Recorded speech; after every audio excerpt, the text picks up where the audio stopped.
right. I think we've got quite a few people on, so we can probably get started because we've got a whole lot to cover today. So before we begin, just a huge thank you to everyone on the line. We know everyone's pretty busy these days. Big thank you, though, to Ryan and Allison, who Chris is going to introduce shortly. And just a little context on the topic of this webinar. So we sat down and we were trying to figure out topics, questions that come up time and again with founders and CEOs that we work with, and how to run an effective board, how to put together an effective board, how to make it engaging is one of the questions that comes up time and time again. So here we are with the topic. And from there, I'm going to turn it over to Chris Barbin, who's the CEO and founder of Tercera, to talk a little bit about Tercera, introduce our guests, and after sitting on quite a few boards himself, I think he knows a little bit about the subject. So Chris, over to you. Awesome. Thanks, Michelle. Thanks, everybody, for joining today. We have a great next, I'd say, 45 minutes or so lined up. Want to start with a little bit of intro on our two guests. Incredibly fortunate and lucky to have Allison and Ryan with us today.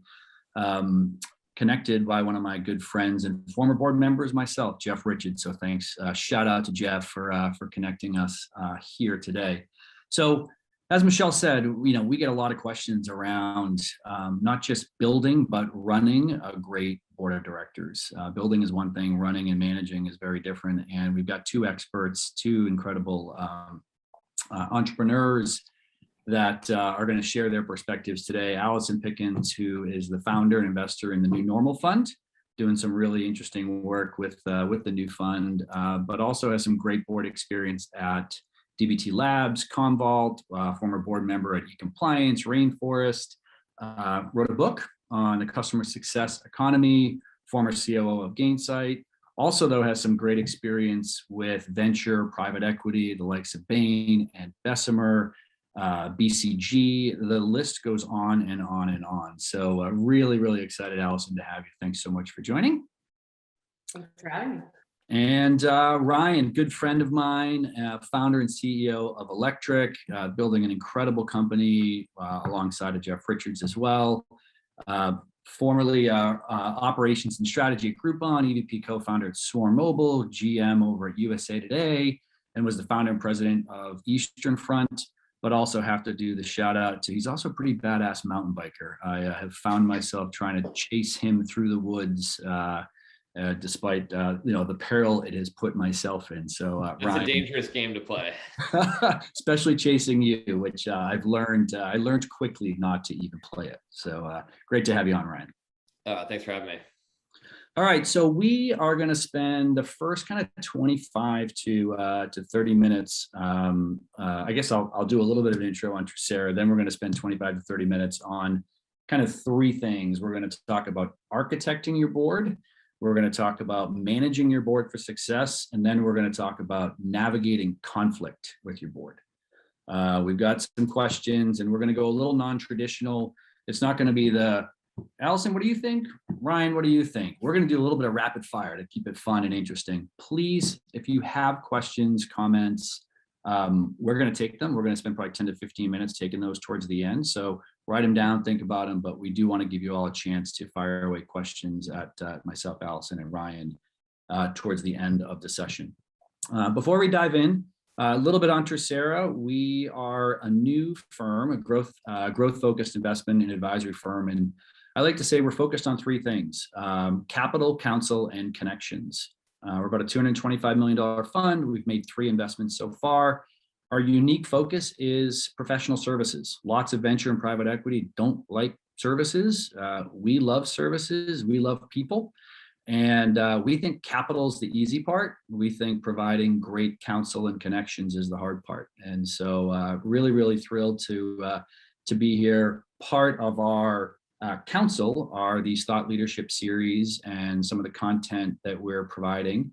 And so this is all feeds into that part of our approach in the market. So with that, let's dive right in. I'm going to throw the first few out just again as the jump ball, and either of you can take them. But I want to start with a little bit of framing. At least the firms that we talk to, they're at that point of their journey where they're taking capital maybe for the first time. they don't even have a formal board. They're formalizing their board. And they are in this mode of, all right, I got to go put it together.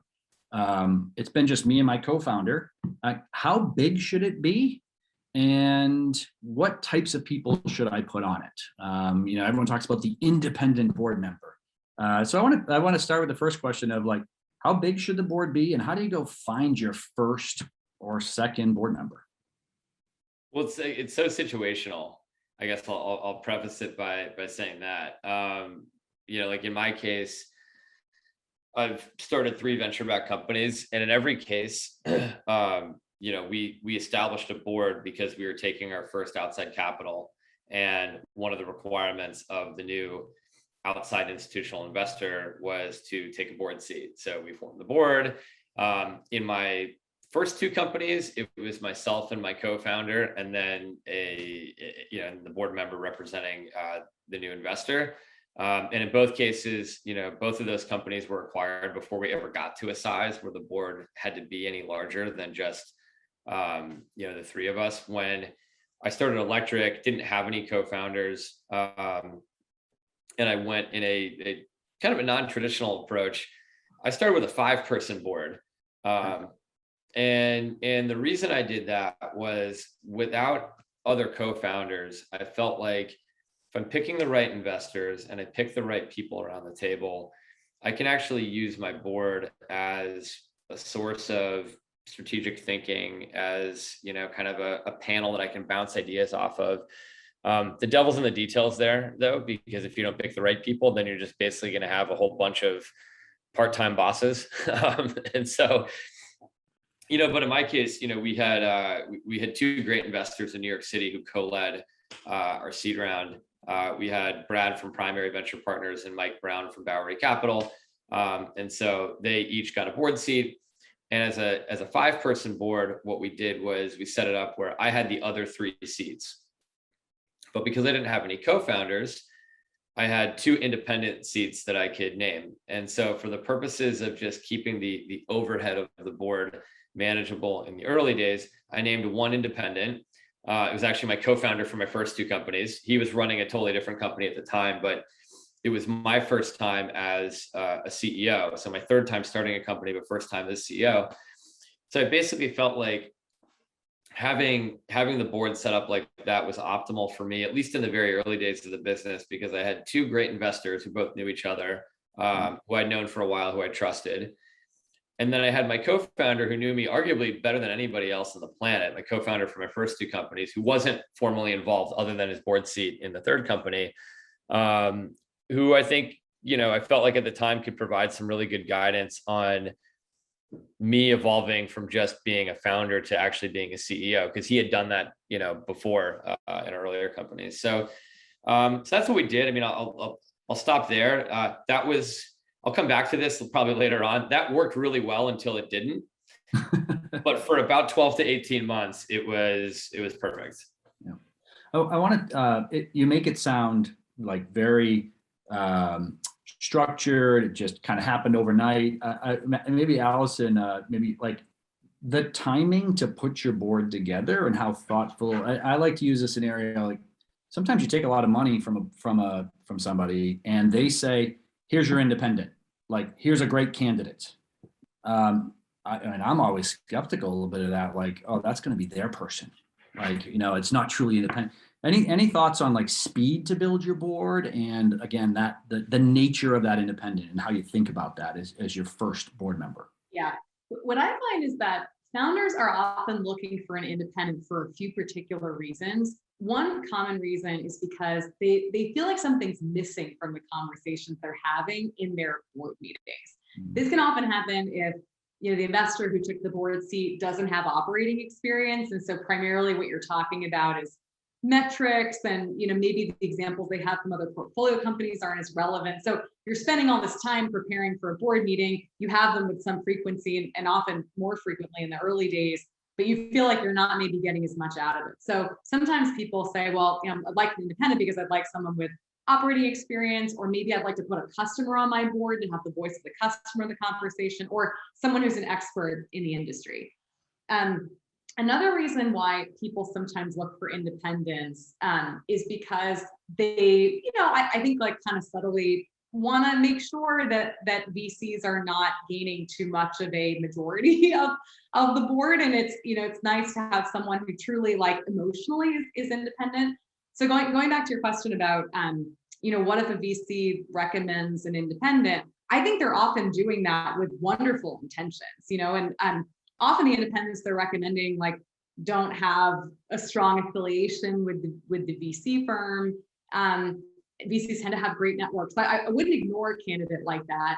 On the other hand, like sometimes there are subtle power dynamics associated with that. If let's say I've been an independent, multiple times.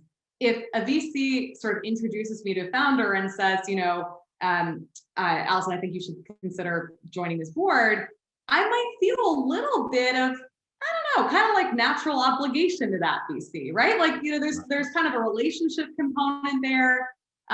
There might be, but I don't want to present myself as someone with like poor intentions, but I think that's kind of like something that's important to recognize that relationship. And in some cases, there might be a situation where that independent candidate has worked with that VC in another context in which like perhaps they're indebted to them. So I do think it's important to conduct like an actual search for an independent, or it might be, and here's another reason why people might want an independent on board. If you're looking to attract incredible talent to your company and like advisory shares aren't enough to attract that incredible talent that you want, if there's someone who maybe you'd want to bring on as an executive at some point, you want to like sort of feel out what it's like to work with them, bringing them on as an independent can be a good first step. Yeah, that's great. That's great. Let's talk a little bit about diversity. Clearly, at the public company level, but in general, everyone wants to have a diverse board. It is top of everyone's list. At the same time, like sourcing great diverse candidates is easier said than done. It's very, very hard. Like how have you both worked through that? How important is that as a priority, as you're constructing and architecting the board?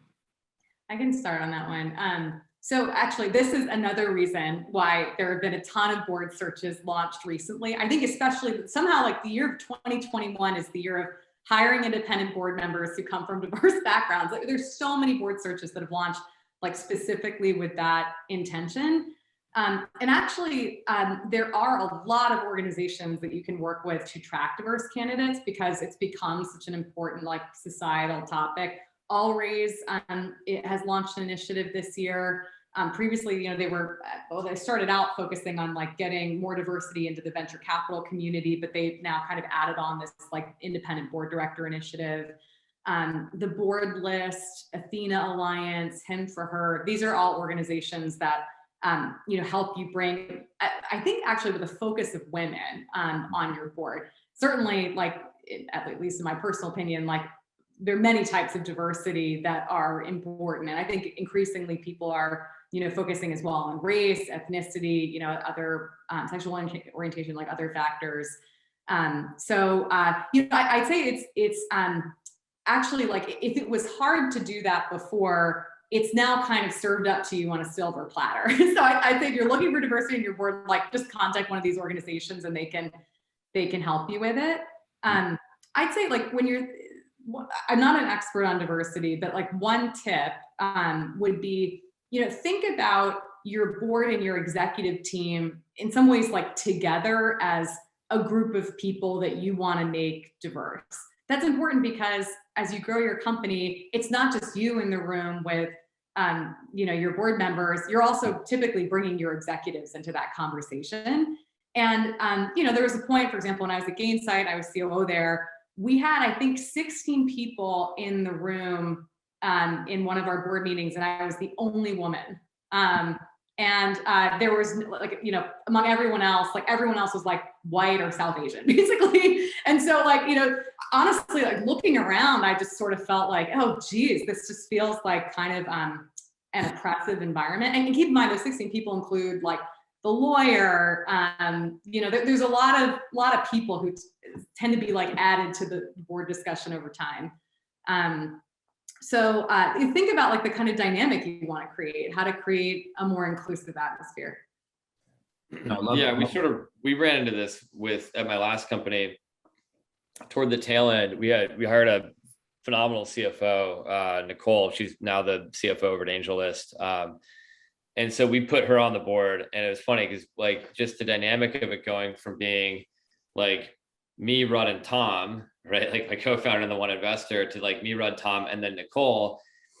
The conversation changed, and it didn't change simply because she was a woman, but there's just a lot of inherent biases, and there's just like inherent groupthink that happens when you have three of the exact same type of person sitting in a room making decisions. And so, and Nicole called it out specifically. She's like, I don't really care. Like, this isn't necessarily like diversity or not. Like, we're just going to make better decisions as a board and as a company if we have a wider range of viewpoints in the room. And like, that's just not going to happen if it's like a bunch of white guys, right? So that was really instrumental in, just in a bunch of the major decisions that we ended up making that just probably wouldn't have happened if she wasn't in the room.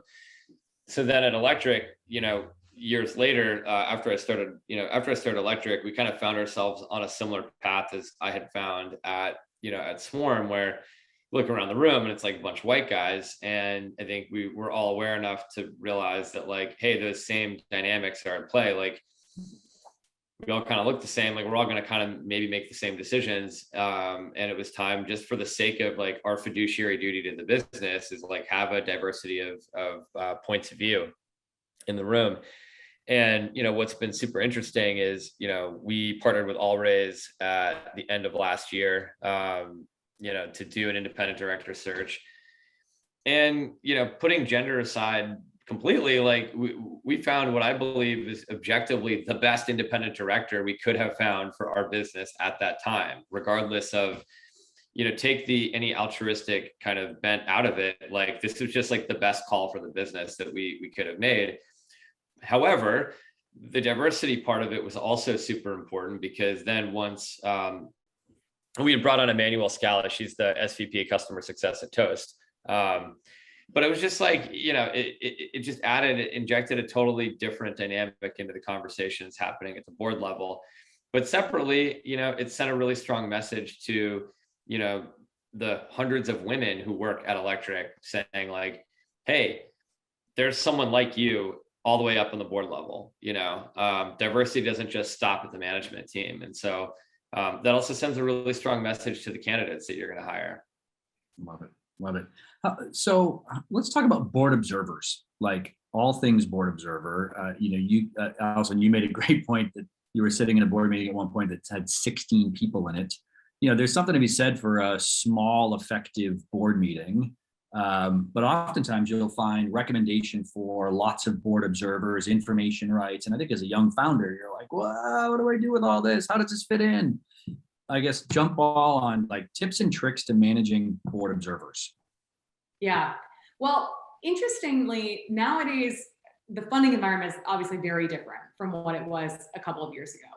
Actually, now, many of the people who are funding companies, even in the early stages like Series A, are people who don't want to take board seats. So Tiger, for example, Tiger Global, becoming known as a venture capital investor, whereas like previously they were focused on hedge funds, they don't want to take board seats. And actually, I've heard a lot of anecdotes from founders that when they have a board observer seat, they don't show up. So, this might become, the notion of like big board meetings might become less of an issue. Also, a lot of VCs are trying to, like Tiger Global, they're trying to spend their time on like hunting for new companies and often less time on their existing boards. So, I think it's less of a problem.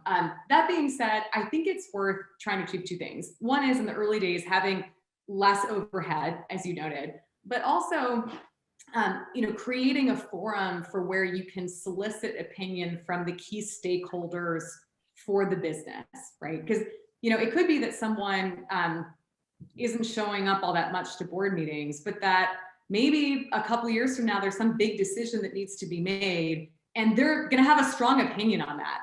So it's worth kind of keeping these people up to speed, keeping them bought into what your vision is, what your strategy is, keeping them reassured that you're executing well, achieving your targets. So while it's possible to think of this as overhead, I also think the board is just an important collection of stakeholders to manage, and I would use that to your advantage. That's great. That's great. Yeah, I would also think about it as an extension of the management team. And, I think as a CEO, you have the right to be a little bit selfish in the sense that it doesn't really matter what people's intentions are. I mean, it's important, but at the end of the day, if they're not a productive member of the group, you do have to start to think constructively about what it would look like if they weren't there anymore.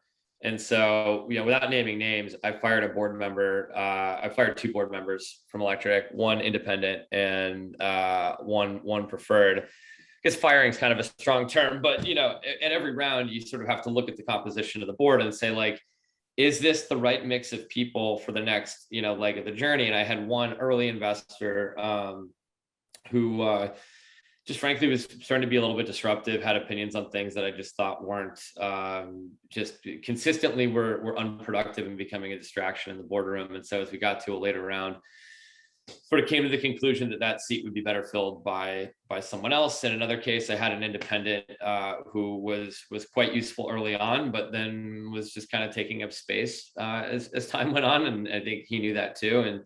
And so, when I think about our business now, Electric, we're coming up on our 5th birthday here. Our board looks a lot different than it did 2.5 years ago, and it looks completely different than it did on day one. And so, I think as a CEO, at times you have to be a little bit selfish. Now, on the flip side, good board members are going to push back. They're going to challenge you. They're going to hold your feet to the fire. But in the same way that you're going to look at your management team and say, hey, are we really getting what we need out of this person? Are they the right person to have along for the next leg of the journey? Like, kind of got to look at the board the same way. Yeah. Relatedly, I think it could be worth, at least in some cases, having term limits for independent board members. I actually haven't seen this done with that much regularity, but the reality is often you're bringing in someone as an independent who is particularly helpful for the stage you're in or the one that you're like about to be in. And at some point, presumably, you will exit that stage and need a different collection of skills at that time. In the same way that, maybe on your leadership team, the people who helped you run your company in the early days are not necessarily the profile of people that you would want later. Doesn't mean they're better or worse, just that they're fit for different stages.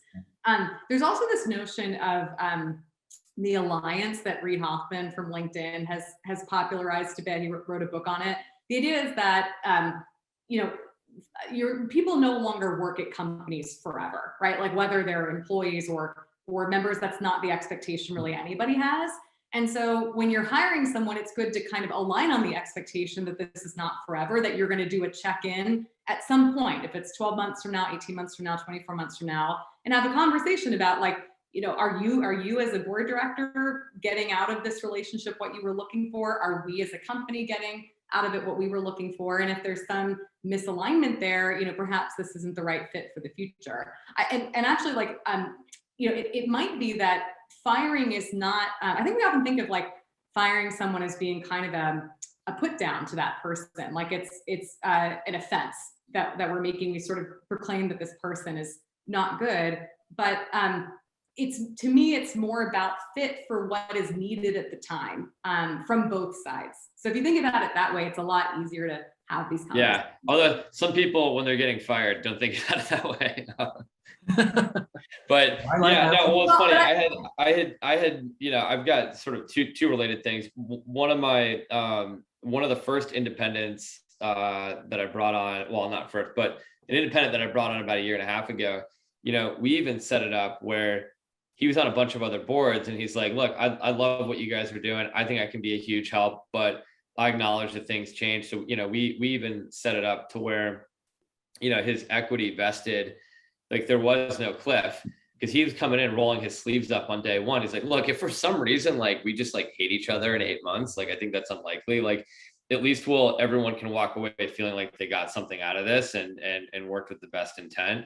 That relationship is still going strong. I don't think, I don't see that winding down anytime soon. But then in another example, an early board member of mine, he and I were out to dinner the other week and we're sitting there and he's like, He's like, I fully expect that any day you're going to call me and tell me that it's time to step off, and I will be okay with that decision. However, I would very much like to be on this board in 10 years. All right, I want to move us. So these are super. I love the this notion of kind of setting the right expectations, and that there's term or a cycle to a board relationship. We do that up front, I think it makes conversations a lot easier for sure.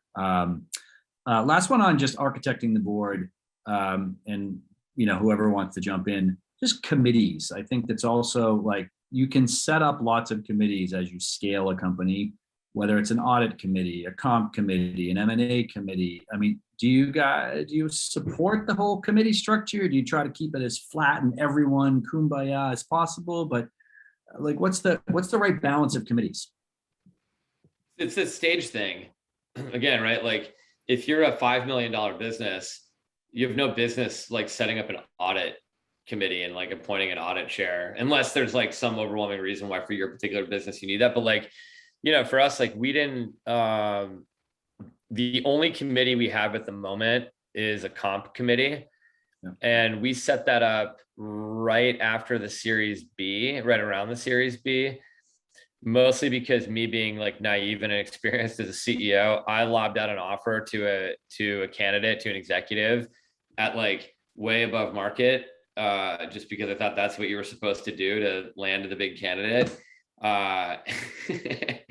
And then when I shared it with the board after the fact, I think a bunch of people fainted in their chairs and they're like, okay, so for VP level and above, or X amount of base salary and above, like we got to run it through comp committee. Here's the protocol. And like, to their credit, we've had a comp committee for the last 2.5 years. And like, it's genuinely instilled the right kind of discipline around how much we pay people, because that sets some really big precedents for the company that can be really, really, really hard to unwind if you start to get into some bad habits or make too many exceptions.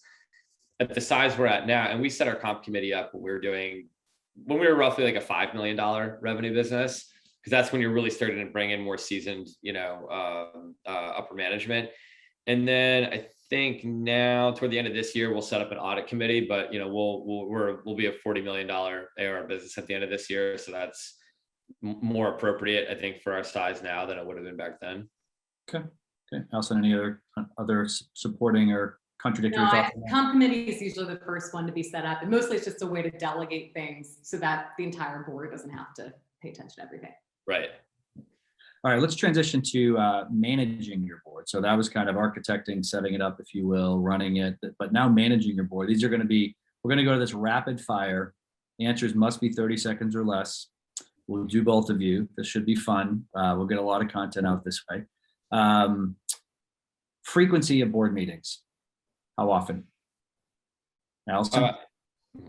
In the early days at Gainsight, we very early we did it every 6 weeks. Quickly transitioned to once a quarter. At first, we were having board meetings that were 6 hours long. Highly do not recommend that. Keep your board meetings short, and at most. So ideal length then, to follow up on that, is 3-4 hours. Like 3 hours. I think is a good thing. All right, Ryan. We were every 2 months up until our Series B, and then quarterly. Okay, and then the length of time? You got to fight the inertia. Like if you have 3 hours, you'll use 3 hours. I set it up with my execs so that we can get through all of the material in 2 hours or less. And then we still typically wind up using 2.5 to 3 hours. Okay. What percent, especially in light of COVID and all the Zoom meetings we've all been doing, assume we're going to all go back eventually to having the ability to be in person. What percent of meetings should be virtual versus in person? Board meetings in person versus virtual? I recommend having at least like 1 or 2 board meetings in person per year, because you want to be developing strong relationships with these folks and be able to handle sensitive issues, I think, which are typically better handled in person. But having them virtual perhaps might make it easier for you to attract great independence. So I'd be thoughtful about it. There hasn't been a single board meeting since the start of COVID where I haven't seen at least one of my board members in person. And so, and that like in like the depths of lockdown, it was like just driving to my independent's house and he and I dialing in from his computer in his office, to, you know, up, you know, our most recent board meeting at the end of July. The majority of our executive team and one of our independents was in the office and the rest of the board dialed in remotely. So these are some of the most important relationships that you're going to foster. So yeah, having some in-person contact, even if it's not with the entire board as a quorum, but just individuals, is super important. Okay. What about detail in a board pack? I mean, efficient and effective board packs are a journey. I don't think they can happen if, you know, day one, but I've seen board packs that are a dozen pages. I've seen some that are hundreds of pages. What's the right detail in a board pack? Don't get hung up on number of pages, because our like we get through our entire presentation in, as I said, like hour and a half to 2 hours. Main presentation might be 60 or 80 slides. There might be another 100 slides in the appendix, like the finance appendix with, you know, all that other sort of representative detail. But at the end of the day, we approach it by starting with our OKRs, where we're trying to go, and then enough detail on what just happened in the previous quarter to at least shed light on what's working and what isn't. And, you know, you start to go through, as a larger company, as we're becoming, you know, it can be hard to explain the last 3 months of what happened in marketing and what the strategy over the next 3 to 6 months is going to be in under 5 or 6 slides, right? So we care less about length and more about, like, are we able to tell a crystal clear story about what's happening, where we're headed, and why? And if we can do that in 3 slides for one section, amazing. If it takes 10 because it's a product roadmap thing, fine. But yeah, as I said, you got to fight the inertia though, because these things will just get bloated quickly. I think it depends what your goals are for the board meeting. I think there's often a sort of feeling like you have to represent everything that's going on in your business in like a gigantic deck. What I find more helpful is paying attention specifically to what your objectives are, which one can be using the board meeting as a forcing function for thinking within your executive team. Like for you as CEO to be like, we have a board meeting coming up. We have thought, right? Like, let's like really make sure we're all in the strategy. So I'm on the board of DBT Labs. Tristan, the founder, incredibly thoughtful about mapping out the strategy. And he does it in like a 20-page written like Google Doc memo in advance of the board meeting, which like he expects everyone to read in detail. And then you come to the board meeting and there's like 7 slides, you know, that you're looking at because he wants to focus the conversation. I think a second goal for a board meeting can be making sure, to Ryan's point, that your board really understands the high level narrative. And so there's kind of a storytelling element to this, which I think is important. So I'd focus some slides there. And then I'd say finally, making sure that the board recognizes there's certain things that you might want them to be aware of, like major accomplishments, a rebrand, something you need their help with specifically. And the board discussion can be great for that. And sorry, finally would be, if there are certain deep dive topics that you want their discussion on, I would focus the conversation around that. That's great. That's great. What about, this is a 1-word answer only, number of days you send your board materials out to your board members in advance, number of days in advance? I'd recommend the Friday before the board meeting. Usually board meetings I find are on like Wednesdays and Thursdays. So I guess that would be something like 5 or 6 days. Okay, Ryan? I don't know, 3, 4. 3, 4 days. Okay. If it's super clear, yeah. Like if you can make it super, but well, whatever. You said 1-word answer, so I'll stop there. Sharing the board deck with the company version of the board deck. I mean, often team members know there's a big board meeting, something's going to happen. How much of the board content do you share with the company? I think it's good to be as transparent as possible with your employees. I think there are some board topics that just wouldn't be appropriate to share with the company because they might be about a specific individual. It might be a strategic transaction that you can't disclose yet. But I think probably there's a set of like high level slides that definitely should be shared every time. For sure. Yeah. The tricky part is like we learned this the hard way at my last company. Is like we were super transparent, and we would basically do these like lunch and learns after the board meetings, kind of walk people through a sort of scrubbed version of the deck. That's really good until you run into like some huge problem. Which, like, you know, fortunately at Electric, we haven't, things have generally gone pretty well, knock on wood, but like at Swarm, like we got to a place where we were like, hey, like we're screwed. And like, these are not fun board meetings, and there's frankly no good news. And so then when you start coming back to the team being like, yeah, so we're not going to do a lunch and learn. Yeah. That can be tricky. So, you know, and like we've done versions of that at Electric, like where we'll walk people through elements of the board slides, and we are really transparent. But, you know, frequently I'll send an email to the company afterwards, you know, a day or two after the board meeting, basically saying like, as you guys know, we had this board meeting. These are the main topics. This is what the board cares about. This is sort of what we're working on. And that tends to go over really well with people. That's great. That's great. All right. Well, there's a few more I want to get, depending on the questions we get, I'll come back to managing your board, but I do want to get to managing conflict at the board level. And then again, we'll cycle back if we have time after the open Q&A. On conflict, Actually, Chris, before you jump into that, just a reminder to all the folks in the audience that if you do have a question, it helps to maybe get that in advance so we know how many questions we have. So there's a little Q&A button at the bottom. Just click on that and feel free to type in your answers or your questions. Awesome. Thanks, Michelle. You know, one thing that I know in my Aperio days with our board, and we had some strong personalities, including people like Jeff, you know, we always tried to get to consent, like 100% consensus. It wasn't majority, but there were certainly issues, whether it be M&A or even selling the company, where we were not aligned. Any tips and tricks on managing, you know, what I would call full contact conflict when just things are not aligned? Like, if you can maybe share an example or two, or just how do you bring the board to decision when there's real polar opposite or tough issues? We had this a year ago. We had no sales for like 2 months when lockdown started. And then we had our biggest sales month ever in June of last year. And so I wanted to basically pick back up on a lot of the bigger strategic initiatives that we had planned for the year. And one of them being a small M&A deal, right? And the brand of M&A that we were doing, the style, it was what I felt like was relatively simple, kind of low stakes, small tuck-in M&A. And, you know, for a variety of reasons, I was very bullish on this. And we had, I think, one board member who was one of our independents who was very gung-ho, you know, two who were indifferent, and one who was like, I don't know, I just like don't think this is the way to go.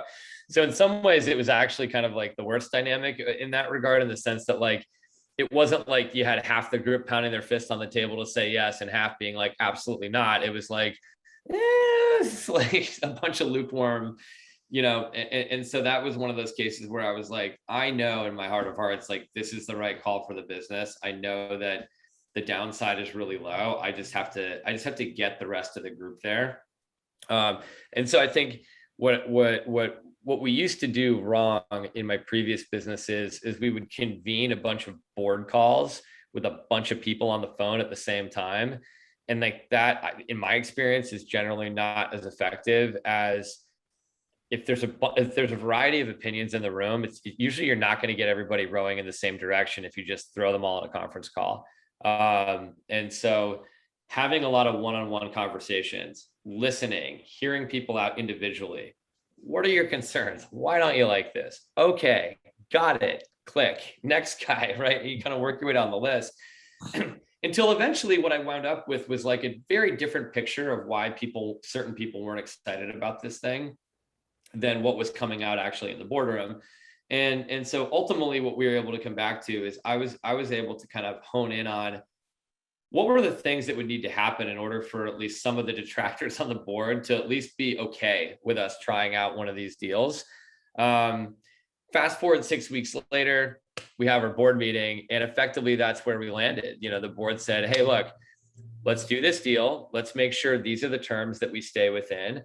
And oh, by the way, our independent Tim over here, who's really gung ho, he's going to kind of help you quarterback this deal just so that, some of us feel good about it. And we got the deal done, and it ended up, going really well.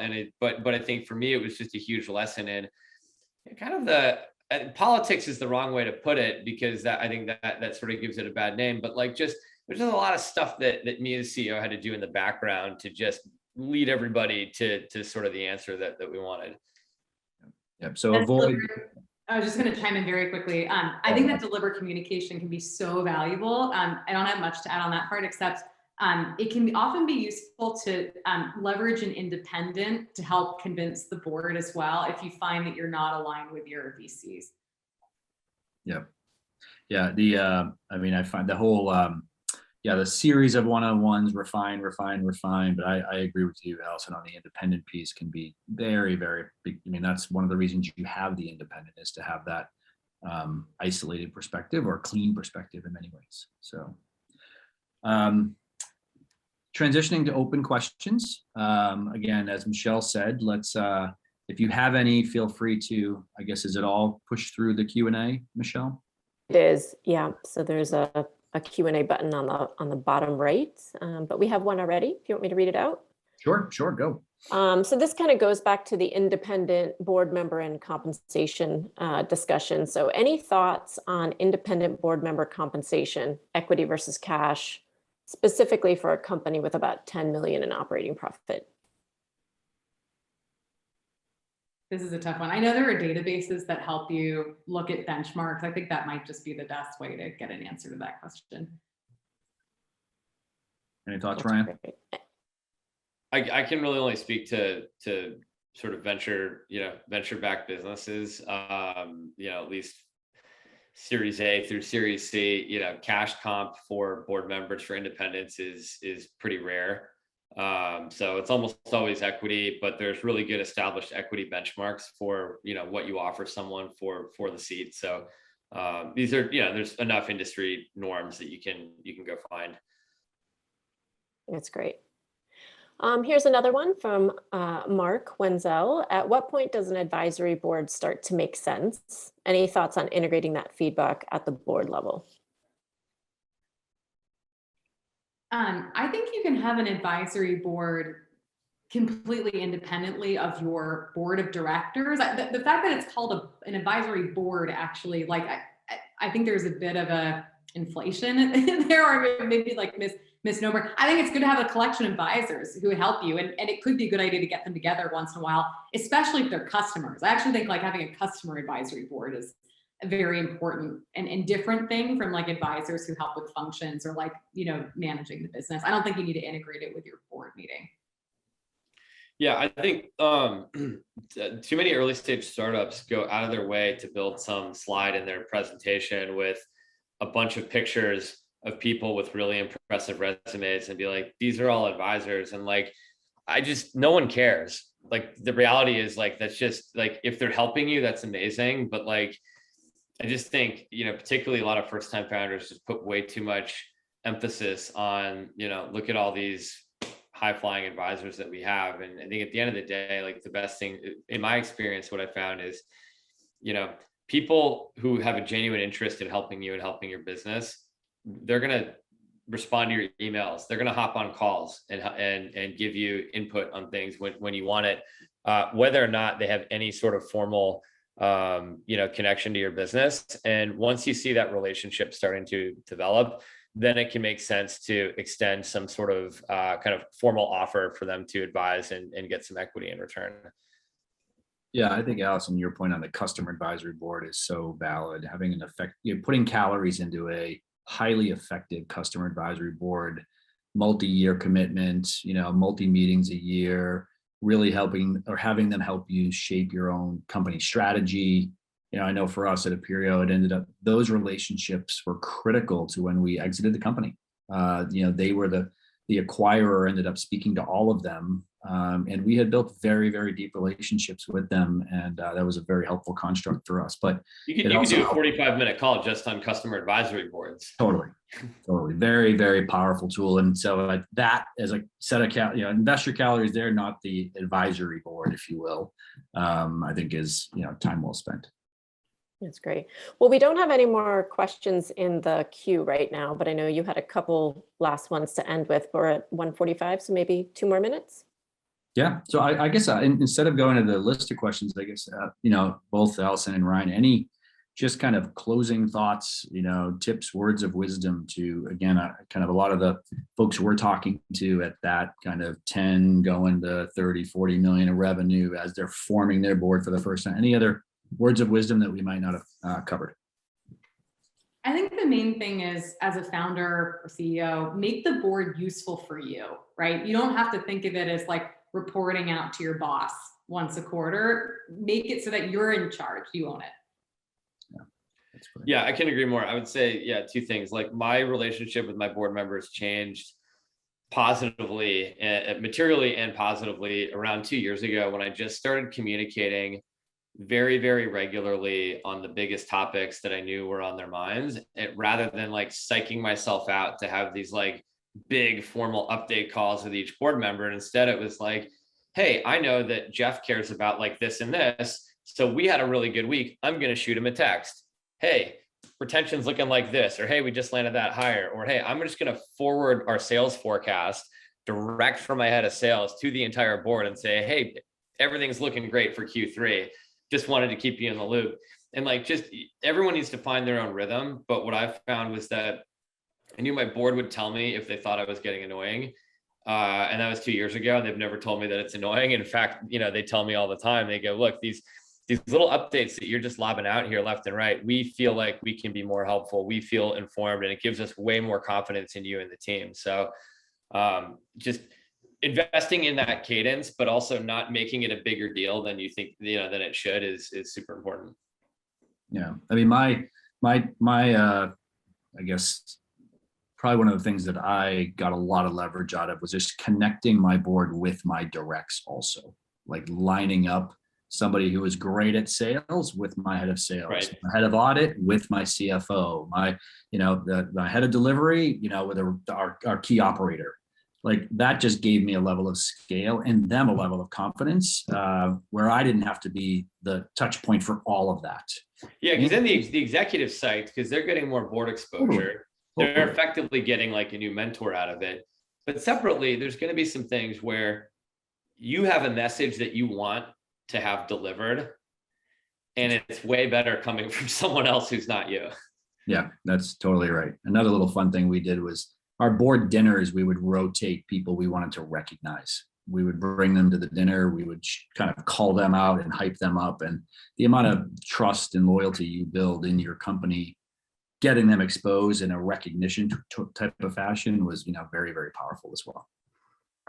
You also made them compete against each other for board influenced revenue, but that's a different call. We had a leaderboard of who sold and referred the most business, and we start off with that slide every board meeting. The board influenced revenue. It was very fun. Very fun. All right. Well, again, a huge thanks, Allison, Ryan. You guys were the best, and really, really great content. We're going to we obviously recorded this. We're going to summarize some of it, hopefully in a blog with some of the best, with some of the takeaways. But thank you so much for participating. You guys are inspirational, and look forward to staying in touch. Thanks everyone for attending the session today. It was a lot of fun. Thank you. Thanks, everyone. Thanks, everyone. Take care. Bye-bye.